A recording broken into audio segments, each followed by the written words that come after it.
Laurent Désiré Kabila, abattu le 16 janvier 2001 dans sa résidence officielle au Palais du Marbre. La RDC rend un hommage mérité à ces dignes fils du pays qui a succombé de ses blessures en plein exercice de sa fonction. Pour en savoir plus, nous avons invité le professeur, l'historien Isidore Ndayouel. Avec lui, nous allons parler du parcours, de la vision et même de la biographie de ces soldats du peuple. Bonjour, monsieur le professeur Ndayouel. Oui, bonjour. Bonjour, chers téléspectateurs. Tout le plaisir est pour nous de vous recevoir dans ces plateaux de la page d'histoire. Sans plus tarder, monsieur le professeur, que nous rappelle la date du 16 janvier 2001. D'entrée de jeu, j'aimerais d'abord, en préambule, dire que au moment où effectivement le pays vit une période de mutation, mutation qui fait douter même à certains l'existence même de la nation, il est important, je crois, de rappeler qu'il y a des fondamentaux. Et parmi ces fondamentaux, il y a notamment ces personnalités qui ont payé de leur vie pour que la nation existe, subsiste et puisse connaître des avancées. Bon, sur le calendrier actuel, effectivement, le 16 janvier vient avant le 17. Même si dans les faits, c'est le 17 janvier 1961 qui précède le 16 janvier 2001. Mais effectivement, commençons, comme vous m'interrogez sur Laurent Désiré Kabila, c'est un héros national. Peut-être faudrait-il d'abord rappeler qu'est-ce qu'on entend par héros national. Vous avez la parole, professeur. Le héros national n'est pas un saint. C'est un acteur historique qui, au cours de sa vie, avec ses hauts et ses bas, a connu une trajectoire que la nation considère comme exemplaire, digne d'être présentée comme exemple pour la jeunesse, pour les générations montantes. Donc c'est une célébration qui porte sur un aspect particulier qui démontre qu'il y a eu un sacrifice qui a été posé, un engagement important. Et dans Laurent Désiré Kabila, il y a plusieurs éléments à évoquer. Bien sûr, nous commençons d'abord par le fait d'avoir été assassiné dans l'exercice de ses fonctions le 16 janvier 2001. Et il faut rappeler le contexte. Il est en train de préparer, d'une part, le 40e anniversaire de la mort de Lumumba, et d'un autre, il se prépare à aller à la conférence de France et d'Afrique qui doit avoir lieu à Yaoundé. C'était la situation le matin du 16 janvier. Il appelle un certain nombre de ses collaborateurs, il rencontre l'un et l'autre, et on nous dit que c'est au cours de ces séances que voilà, un de ses gardes-corps, M. Rachidi, tire sur lui à bout portant. On sait qu'il est mort pratiquement sur place. Mais néanmoins, comme ça s'est passé d'ailleurs dans notre histoire ancienne, quand un chef meurt, on ne l'annonce pas tout de suite. Des fois, on annonce même un mois après. Parce qu'il faut préparer l'opinion, il faut préparer des tas de choses au niveau du pays. Et c'est ce qui va être fait. Les collaborateurs ont organisé ce qui doit être organisé. Sakombi Nongo, avec qui j'ai parlé longtemps à cette époque-là, m'a dit, voilà, professeur, il était important que nous puissions préparer ce qui devait l'être notamment le testament qui a été lu, même s'il n'a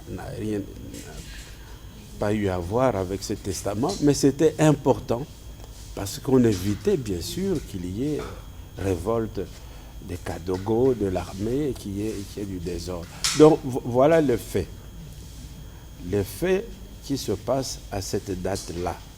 Mais maintenant, pour comprendre cela, il faut bien sûr revenir sur toute la trajectoire de cette personnalité. Et là, je le fais sous votre conduite. Ok, vous le faites sous ma conduite, bien Oui. sûr, parce que j'ai posé les questions. Je vous en prie. Professeur Isidore Ndaïwel, qui est Laurent Désiré Kabila, appelé affectueusement Mzé Laurent Désiré Kabila et aussi appelé soldat du peuple? Sa biographie. Bon, voilà ce que nous savons de manière certaine. Laurent Désiré Kabila, en 1960, fait partie de la jeunesse de Balou-Bakat. Balou-Bakat est un parti politique de Jason Sendwe, qui est un parti lumumbiste, et qui donc, dans le contexte de la sécession katangaise, va lutter contre la sécession katangaise. Donc là, nous savons qu'il est actif dans ce mouvement. On le retrouve avec des personnalités déjà de Balou-Bakat. J'ai cité Sendwe, je peux citer aussi Mwamba Ilunga, Masengo. Donc il y a tout un contexte où il est déjà dans un élan révolutionnaire. Nous le retrouvons en 1963 à Brazzaville, où il y a la création du CNL, Conseil national de libération. Qu'est-ce que c'est que le Conseil national de libération? En bref, comment dire ça en bref? Bon, disons qu'après la mort de Lumumba, comme vous le savez, les Lumumbistes se sont regroupés à Kisangani. Et le secrétaire général des Nations Unies, le Birman Outang, va travailler pour qu'il y ait une grande rencontre entre les deux grandes tendances, le nationalisme lumumbiste, d'une part, et de l'autre, le gouvernement de Léopoldville et Kinshasa, dans une rencontre qu'on a appelée le conclave de Lovanium. Okay. Lovanium, c'est l'ancien nom de l'université de Kinshasa. On a enfermé tous les anciens élus de 1960 à l'université. Et comme on l'a dit à l'époque, sans bière et sans femmes, pour les obliger à se mettre d'accord sur quelque chose. Effectivement, ils vont se mettre d'accord sur quelque chose qui va sortir, et ce sera le gouvernement présidé par Cyril Adoula, où on va pratiquement reprendre tous les anciens ministres de Lumumba. On va entre autres reprendre Antoine Gizenga comme vice-premier ministre, mais Lumumba n'est pas là, donc c'est Cyril Adoula. Finalement, ce gouvernement va connaître beaucoup de problèmes et on va se rendre compte que petit à petit, on révoque les ministres de la tendance lumumbiste. Alors, ils se décident alors de quitter le gouvernement. Ils sont en dehors du gouvernement, ils sont tous au Parlement. Le Parlement est devenu le siège de l'opposition. Mais le président Kasavubu dissout le Parlement. Alors, à ce moment-là, nous sommes en 63, les lumumbistes sont obligés de se réfugier à Brazzaville auprès de Massamba Deba, socialiste qui vient de prendre le pouvoir, pour constituer le Conseil national de libération. Et donc, ils se retrouvent là-bas et réfléchissent sur ce qu'ils doivent faire. Mais pendant ce temps-là où ils réfléchissent, il y a déjà un lumumbiste dont l'histoire sera évoquée à une autre émission, si vous le souhaitez, Pierre Moulele, qui est déjà dans le maquis. Un ancien séminariste. Il est déjà dans le maquis, dans le Kwilu. Et il y aura discussion à Brazzaville au CNL en disant oui, vous là, vous êtes des révolutionnaires de chambre, vous là, vous ne faites rien, vous êtes là. Voilà, le vrai révolutionnaire, c'est Moulele qui est sur le maquis. Alors, c'est alors que Beignet, le président, va dire non, nous aussi on peut faire le maquis. Alors, il va envoyer 2 membres de jeunes, Soumialo et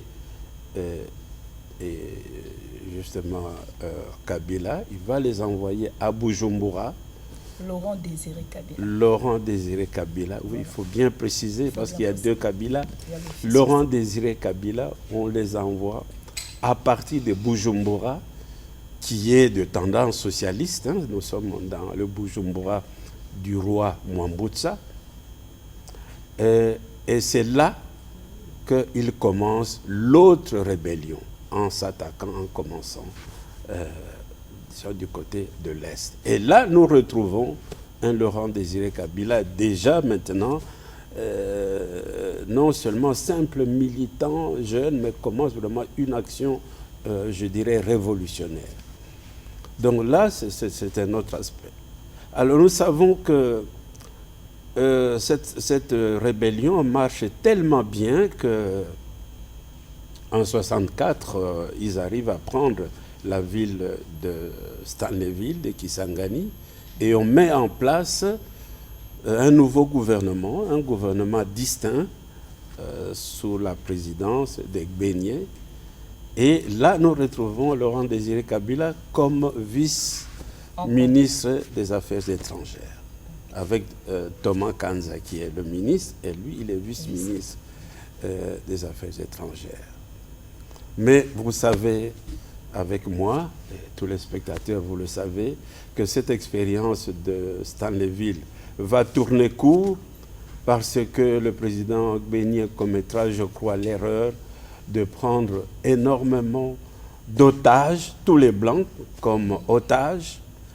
Et en prenant les Blancs comme otages, il va donner, donc il va offrir l'opportunité maintenant à l'Occident d'organiser l'opération de largage des parachutistes belges sur Stanleyville au motif de libérer les otages.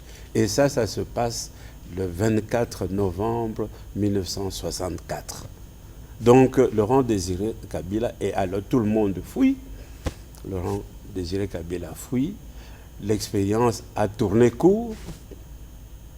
Alors, on va le retrouver plus tard, peu après, puisque tout ça ne va plus. On voit Laurent Désiré Kabila commençant un maquis maintenant à lui tout seul, en créant son parti politique, le Parti de la Révolution populaire. Nous sommes là déjà vers les années 65 où il fait ce parti politique, il fait son maquis, le nom est donné, le maquis de Ouabora, dans la région du Nord Katanga, maquis qui recevra la visite et la participation des Cubains et de Che Guevara, Ernesto Che Guevara en personne. Donc il est entré en contact avec Che Guevara. Il est entré en contact avec Che Guevara de manière effectivement incroyable. C'est toute une histoire. Pourquoi est-ce que Che Guevara arrive à ce maquis? En fait, Che Guevara se préparait à mener la révolution en Afrique. Et voilà qu'on apprend que des parachutistes belges, avec la logistique américaine et les C-130 américains, n'est-ce pas, ont mené l'opération de Stanleyville. Ça va être pour Che Guevara l'indication que si la CIA intervient dans ce pays africain, c'est que ce pays est probablement le plus important. Alors qu'il pensait aller au Mozambique, finalement, il va se décider à venir faire son maquis plutôt au Congo-Kinshasa. Et donc, il est arrivé en faisant en sorte qu'on ne le reconnaisse pas. Donc, il s'est changé totalement jusqu'à changer de visage pour qu'on ne le reconnaisse pas. Donc, il est resté longtemps. Il a même pris un autre nom, puisqu'il avait un nom swahili, Tatu, 3, c'était son nom. Puisque tous les Cubains avaient comme nom des chiffres en swahili. Moya Mbili, lui, il était le Tatu. Tatu. Donc, on ne le connaissait pas. D'ailleurs, dans le maquis, on changeait tout le temps de nom. Et ça, c'est probablement un phénomène qu'on doit expliquer aux Congolais, parce que des fois, ils disent, mais oui, mais pourquoi un tel, il avait un autre nom, ça veut dire qu'il était étranger. Non. Dans le maquis, c'était l'habitude. Il fallait avoir plusieurs noms. On changeait de nom suivant les contextes. On pouvait être Hippolyte et puis changer un autre nom. Parce que très souvent, j'entends ce genre d'observation. Donc voilà, on le retrouve dans ce maquis qui malheureusement aussi tourne mal. J'aurais voulu que vous puissiez interviewer encore un personnage, Papa Chamleso, qui nous a quittés il y a quelques années, malheureusement, et qui expliquait que vraiment, ils tombaient de nuit, ils ne savaient pas trop comment ça se passait. Ils étaient habitués à leur dawa, en croyant que si vous aviez le dawa, ça suffisait, vous pouviez aller au front, à condition de suivre les prescriptions dawa, vous ne pouviez pas mourir. Et lorsqu'ils étaient en face de l'ennemi, il fallait tirer jusqu'à vider totalement les balles disponibles.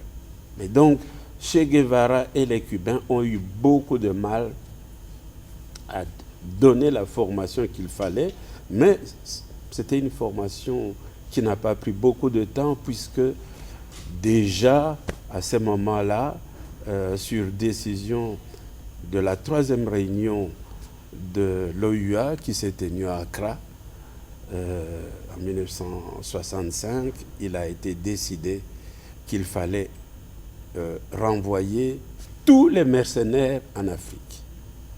Tout ce qu'il y avait comme mercenaires devait quitter l'Afrique. Ça va donner le prétexte à Mobutu, qui est le chef d'état-major, et au président Kasavubu à ce moment-là, mais surtout à Nyerere, en Tanzanie, pour dire que, écoutez, nous, on vous aidait pour les mercenaires cubains qui arrivaient ici, traversaient à Kigoma pour aller de l'autre côté du lac. Désormais, nous ne le ferons plus. Parce qu'il y a interdiction. Parce que l'OUA a pris cette décision. Voilà pourquoi tous les Cubains devaient partir. Et il y en avait des centaines. Et Che Guevara a pu repartir de justesse, parce qu'il était bien sûr recherché dans le monde. Il a pu ainsi partir. Et grâce à Dieu, pour nous tous, pour l'Afrique et pour le Congo, Che Guevara n'est pas mort chez nous. Parce qu'on aurait eu ça sur nous, sur notre oui, le fait. Voilà. Donc voilà sur cette partie. Alors là, je vous dis, donc, on retrouve Laurent Désiré Kabila là. Ensuite, bien sûr, alors il y a cette traversée du désert pendant la longue période, la décennie Mobutu, où c'est lui qui est reconnu dans le monde entier, qui est adulé, qui est soutenu. Laurent Désiré Kabila est en Tanzanie, des fois en Ouganda, des fois au Kenya, où il essaie de survivre avec sa famille, jusqu'à ce que nous puissions arriver à un scénario plus récent, qui est donc le scénario des années 90, où il va y avoir la grande affaire du Rwanda, de l'Ouganda, et où il sera donc mis en contribution. Professeur, avant d'en arriver, parlons un peu du maquis. Du maquis, quand Mzee Laurent Désiré Kabila était dans le maquis avec Che Guevara. Lui portait quel nom? Parce que Che Guevara était tatou, vous avez dit. Et Mzee Laurent Non, lui n'avait pas changé. Non, lui ça s'appelait Laurent Kabila. D'ailleurs, le Désiré est venu après. Mais il avait bien d'autres noms. Parce que par pays où il passait, même en Europe, etc., il avait d'autres noms, des passeports avec des noms différents. Ça, c'est dans toute l'histoire des révolutions, ça se passe comme ça. Parce qu'il faut évidemment se mettre à l'abri. D'ailleurs, c'est vrai aussi pour Pierre Moulélé, etc. Donc, il y a plusieurs noms pour pouvoir se mettre à l'abri des poursuites, toutes sortes de poursuites. Tous étaient des lumumbistes. Et puis, tous apparemment, étaient des il lumumbistes. prônait le socialisme, Mzee Laurent Désiré Kabila. Parce qu'en ayant à ses côtés Che Guevara, déjà, on parle du Cuba comme un pays socialiste. Bon, alors là, vous m'amenez dans une subtilité. Oui, je peux expliquer. On peut dire d'ailleurs que l'échec des rébellions-révolutions congolaises, parce qu'il y a un grand débat, s'agit-il des rébellions, de révolutions, généralement on dit rébellion, trait d'union, révolution. L'échec est dû en fait à la division qu'il y avait dans le camp socialiste entre l'Union soviétique et la Chine. C'est à partir du moment où ces deux pays ne s'entendaient plus qu'il va y avoir des problèmes. Parce que certaines personnes étaient parrainées par l'Union soviétique, comme Gizenga. D'autres par la Chine, comme Laurent Désiré Kabila. Et il s'est trouvé que la présence de Ernesto Che Guevara posait problème parce que Ernesto Che Guevara était plutôt de la tendance soviétique. Et il s'est retrouvé dans le maquis plutôt parrainé par la Chine. Et donc, Laurent Désiré Kabila était très gêné parce qu'il ne fallait pas que les Chinois lui créent des problèmes parce qu'il avait reçu Ernesto Che Guevara. D'ailleurs, c'est la même chose de ce qui arrive à Pierre Moulélé. Il est à Brazzaville, mais il y a l'ambassade de Cuba. Eh bien, l'ambassade ne va pas intervenir tellement pour le protéger au moment de la traversée, parce que Cuba est lié à l'Union soviétique et Pierre Moulélé est plutôt considéré comme un maquisard parrainé par les Chinois. Donc, cette division dans les camps socialistes a eu des effets néfastes au niveau africain. Je referme la parenthèse. Okay, parce qu'il y a beaucoup de... D'ailleurs, je comprends pourquoi Laurent Désiré Kabila privilégiait plus les relations sud-sud. Il était tout le temps en contact avec la Chine. Je comprends le pourquoi maintenant. Oui, tout à fait. Ok, professeur. Parlons maintenant de Laurent Désiré Kabila. Quand est-ce qu'il s'est engagé dans son combat pour la lutte, pour mettre fin au régime dictatorial de Mobutu? Bon, alors pour mettre fin au régime dictatorial de Mobutu, il a fait des essais. D'abord deux essais. Ça, nous sommes aux années 90, voilà. Les années 70. Années 90, nous revenons. Oui, on viendra après. Qu'est-ce qui se passe aux années 70? C'est qu'il y a en 77, ce que nous avons appelé la guerre de 80 jours, qui est menée par les anciens gendarmes katangais, avec Mbumba Natael en tête, qui sont en Angola, mais ça aussi c'est encore une toute autre histoire. Oui, qui sont là-bas et qui sont parrainés par le président Agostinho Neto, qui après les avoir utilisés longtemps, commence à avoir des problèmes avec les Angolais à cause de ces mercenaires congolais. Il va dire, écoutez, moi je vais vous aider à aller libérer votre propre pays. Il va leur donner la possibilité maintenant de mener cette révolution, cette guerre de 80 jours. Et il va encore leur donner la possibilité de mener en 78 ce qu'on a appelé la guerre du Chaba, où on arrive à prendre Kolwezi, la ville de Kolwezi. Bon. Mais à ce moment-là, Laurent Désiré Kabila s'est approché de ce mouvement, mais les Mbumba Natal et les autres n'ont pas voulu tellement accepter cette collaboration. Ce qui lui donnera un peu l'idée de refaire, cette fois-ci à son compte privé, la troisième guerre du Katanga, si je peux aussi m'exprimer, qu'on appelait la guerre de Moba. Ça, c'est lui, qui fait la guerre de Moba, au début des années 80. Lui, Laurent Désiré Kabila. Voilà. Il fait la guerre de Moba. En 78, 78. Non. 81, 82. Voilà.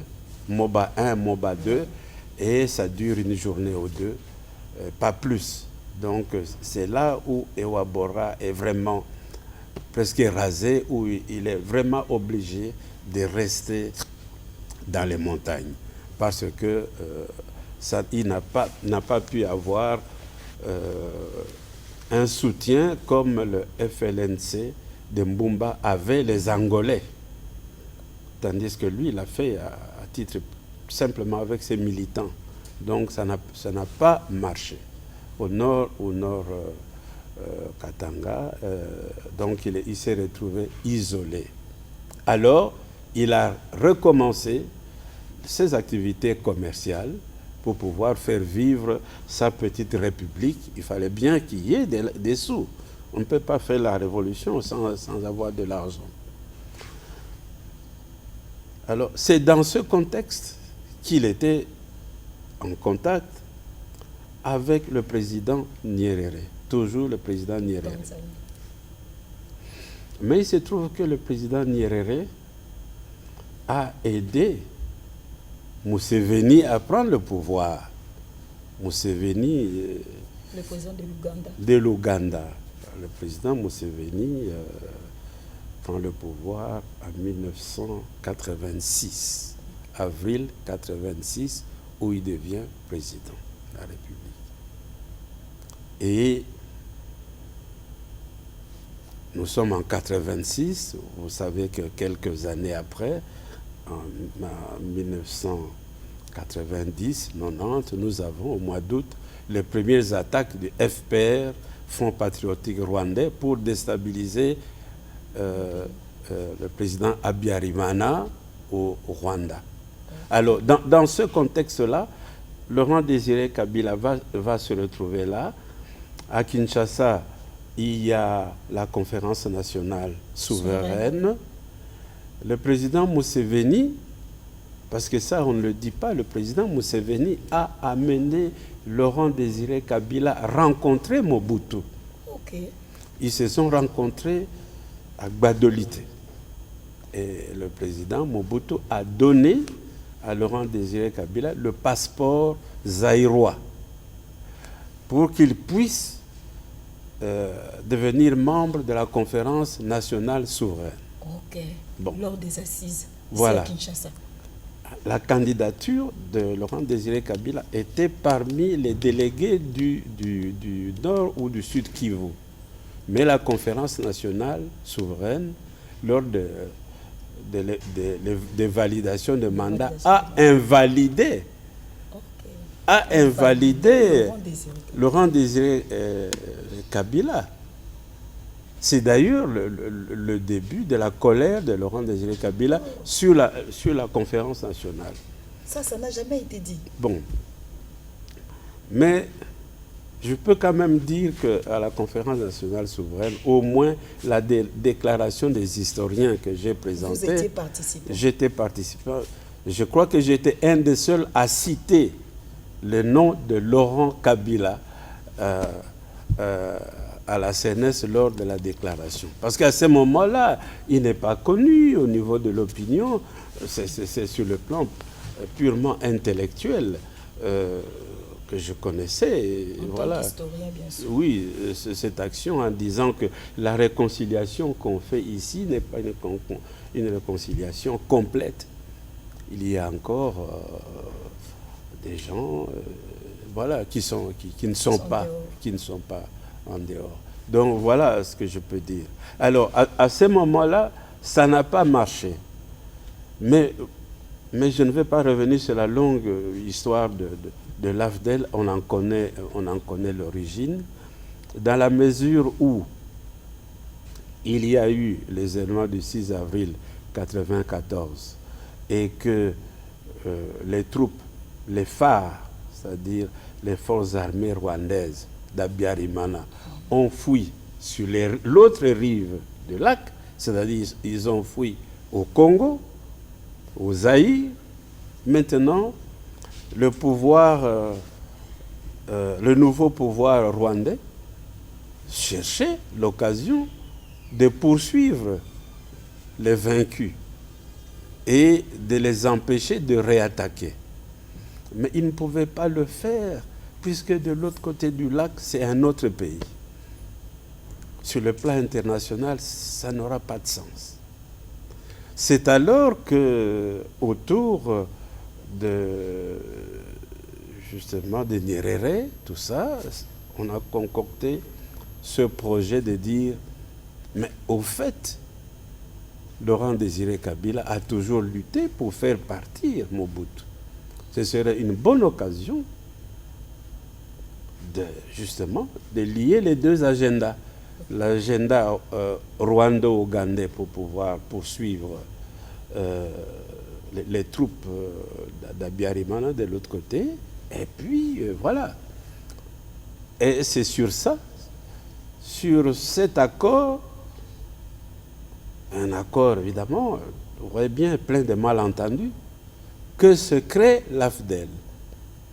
Pour les autres, ils n'avaient même pas tellement besoin d'aller à Kinshasa, ils voulaient juste aller jusqu'à Kisangani éventuellement, voilà, pour pouvoir en finir avec les troupes, les anciens, les Interamwe et les phares.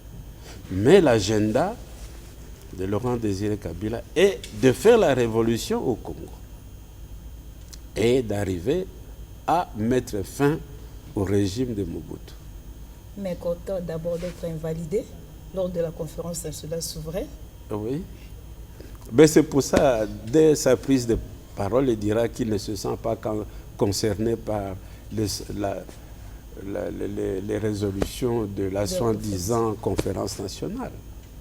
Okay. Donc, enfin, il n'y a pas que ça. Bon, probablement aussi, il voulait surtout dire que cette conférence nationale est arrivée à des conclusions suivant son vocabulaire décaféiné, des conclusions décaféinées parce qu'on a dû tellement faire de compromis avec Mobutu que finalement il n'y a plus grand-chose en dessous de ça.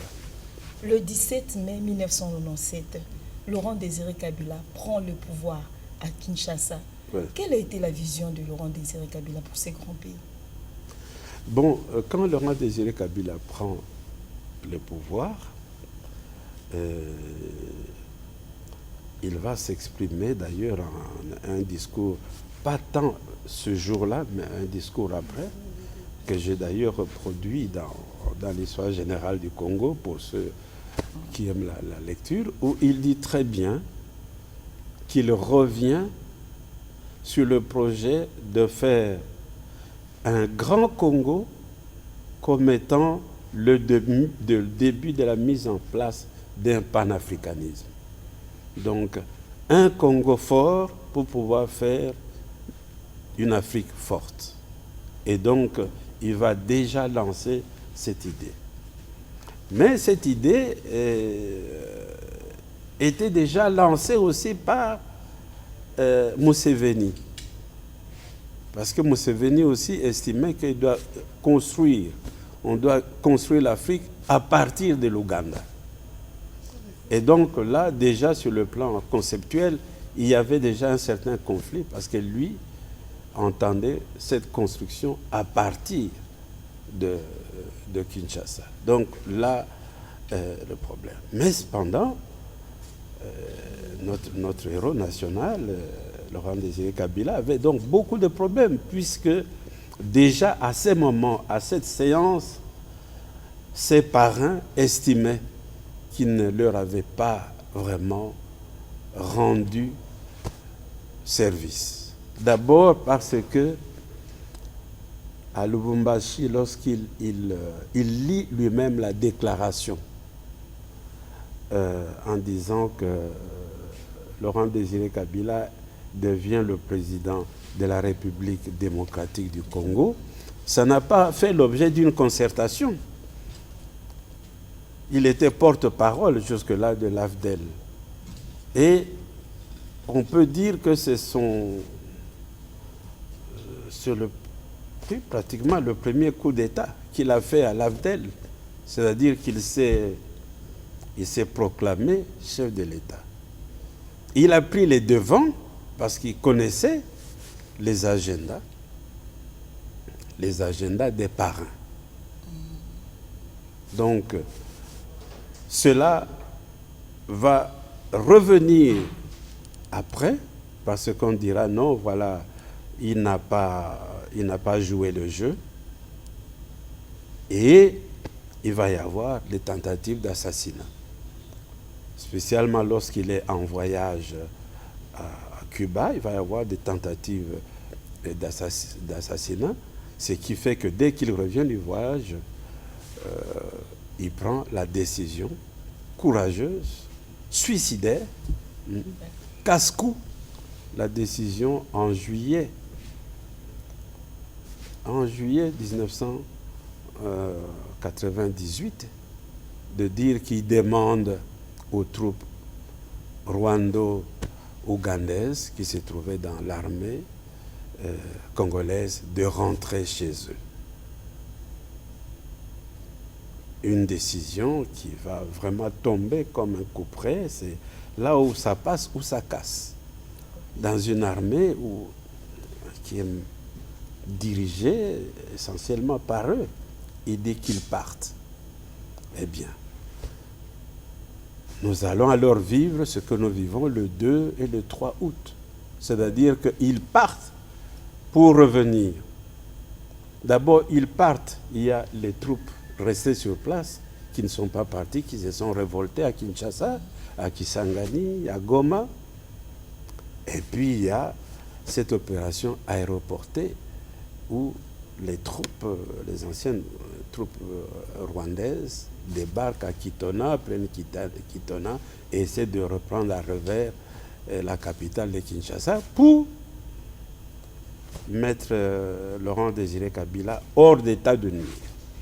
Qu'est-ce que les parrains voulaient concrètement? Bon, les parrains voulaient, c'est ce qu'ils veulent toujours jusqu'à présent. C'est-à-dire, nos pays voisins ont un problème que nous devons prendre au sérieux. C'est le problème de manque de terre. Nous sommes à des densités de plus de 450 habitants au kilomètre carré au Rwanda. Et donc, si vous lisez attentivement tous les accords ou les contre-accords depuis la création de la CPGL en 1976, presque toujours jusqu'aujourd'hui, il y a toujours des clauses sur les problèmes des terres. Même pendant la conférence nationale a dû casser la décision que Mobutu avait prise d'offrir à Biarimana des concessions foncières. Ok. Donc ça, c'est un premier problème. On a besoin de terre. Et c'est un problème d'hier, d'aujourd'hui et de demain. Il faudra qu'on arrive à trouver une formule. Donc ça, c'est un premier problème, qui est le problème régional, qui est le problème africain. À cela, s'est ajouté un problème d'origine externe, venant du lointain, qui est le problème des ressources naturelles de la région, qui font que les parrains ont besoin d'avoir accès aux ressources naturelles pour pouvoir faire plaisir, n'est-ce pas, à leurs, disons, mentors internationaux. Et au passage, prendre quelque chose pour leur propre développement. Donc nous sommes là dans le scénario d'hier, d'aujourd'hui et de demain. Prof, qu'est-ce qui faisait la force de Laurent Désiré Kabila? Parce qu'il y avait une forte mobilisation de la population derrière lui. Je crois que sa force tient à sa personnalité. C'est un homme courageux. C'est un homme courageux qui a pris dans sa vie plusieurs décisions courageuses. Des décisions courageuses en acceptant même de se mettre en difficulté. Et nous en avons, j'ai évoqué là, le fait de se déclarer président, le fait de révoquer ces gens, et puis le fait d'avoir finalement déclaré que l'AFDEL était un conglomérat d'aventuriers, alors qu'il en était le porte-parole. Donc, des décisions très courageuses. Je pense que la phrase qu'il a dite, ne jamais trahir le Congo, c'était sa devise. Oui, on l'emploie comme slogan, mais j'aimerais que les Congolais méditent un peu plus là-dessus. C'est-à-dire que dans la vie d'un chacun, on peut faire des tas de choses. On se trompe, on ne se trompe pas. On a des amis, bon, mais à un moment donné, il y a des choses qui ne passent pas. Et je crois que c'est ça qu'il voulait dire. Que on peut tout accepter, mais arriver jusqu'à mettre en cause les intérêts fondamentaux de la société congolaise, on ne peut pas accepter ça. Et c'est ça qu'il a fait. Et je pense qu'un homme intelligent, visionnaire, homme politique, il savait bien qu'il allait mourir. De toute façon, il ne voyait pas comment continuer. Quand bien même il serait resté vivant, il ne voyait pas comment continuer. Voilà, monsieur le professeur, nous sommes à la fin de notre entretien. Quelle est votre conclusion? Votre conclusion par rapport à notre héros national, Laurent Désiré Kabila? Ma conclusion est ce que je viens de dire. Je voudrais que lorsqu'on cite toutes ces personnalités, on ne s'arrête pas à des aspects anecdotiques, mais qu'on aille dans la profondeur des choses. Et je voudrais revenir sur ce que j'ai dit déjà plusieurs fois. Ne régionalisons pas les héros nationaux. Ne communautarisons pas les héros nationaux et les fêtes nationales. Laurent Désiré Kabila appartient à l'ensemble de la communauté nationale. Voilà. Et ce n'est pas une question de tendance politique. Wana et Talibango, c'est leur affaire et tout ça. Non, non, non. C'est une affaire de l'ensemble de la nation congolaise. C'est ça que je voulais dire. Merci, professeur. Je vous en prie. Laurent Désiré Kabila est un héros national. Il a succombé en plein exercice de sa fonction. Merci à vous, chers téléspectateurs, de nous avoir suivis. Nous avons reçu pour vous le professeur Isidore Ndayouel. Il a parlé de la date du 16 janvier 2001, le jour où Laurent Désiré Kabila a été assassiné, abattu dans sa résidence officielle au Palais du Marbre.